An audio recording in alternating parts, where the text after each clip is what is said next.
I've taken to using the word coil to talk about when a body condenses, okay? And what it means is that you're going to shorten your limbs, your legs, your arms, whatever, make yourself more uh, condensed and easier to change direction, okay? And I'm a YouTube junkie. I get all these ideas in my head, and I search YouTube and I find stuff that answers my questions. I don't know if it's for real or whatever. But the other day I was just thinking about how these guys, these ninja type guys, run up walls. They'll scale a wall that's 10, 12 feet high. How do they do it? And I went and found one that kind of gave a tutorial.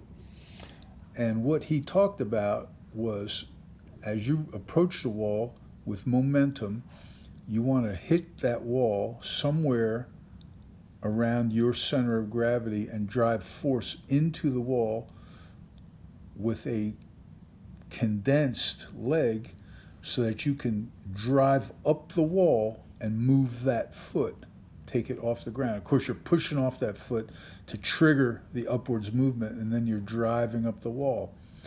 What he talked about was if you put the foot too high on the wall, you can't move the back foot because you're going to fall backwards. You don't have enough trigger to drive over that foot. And if you put the foot too low, you can't get the force into the wall. Okay, you can't stick to the wall. Okay, here if you do it right, you stick to the wall. You stick to the wall. You go into the wall. Here you can't move that foot. Here you got no stick. Okay, you're solely fighting gravity. Okay, and that big thing was force into the wall. Okay, and I started thinking about it. I said, well, isn't that coiling? Don't we want to force into the ground? We want to use gravity to put force into the ground. Okay, so here's our trigger foot, and we're going to coil on the forward or up foot, and it's going to allow us to condense, and we're condensing. It's going to be harder for an opponent to move us, and it's going to be easier for us to move forward, just like this. Okay, and I thought, well, okay, when you take too big a step with that front foot,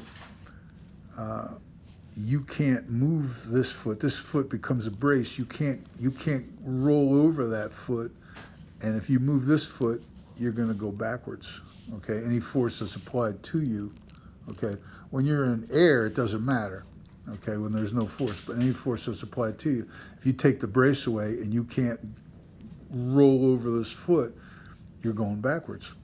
Okay, you have to be able to get force down into the ground in order to get to create force that way.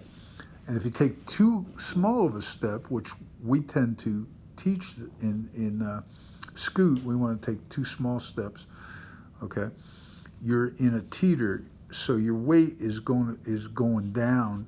Okay, but you have no control. Your weight's going into the ground, but you got to lean on something, or else you're going to either stand up to keep from falling down, or if you don't lean into something, you're going to fall down. Okay, so the idea of coiling is to make sure when we're scooting, we want to have both feet behind us. Okay, when we're coiling, we want to have one foot under us. Okay, and coiled, and that puts weight into the ground, as opposed to this putting force into the wall. We're putting gravity or weight into the ground. Okay? Well, anyway, I thought that was pretty interesting, coiling. All right?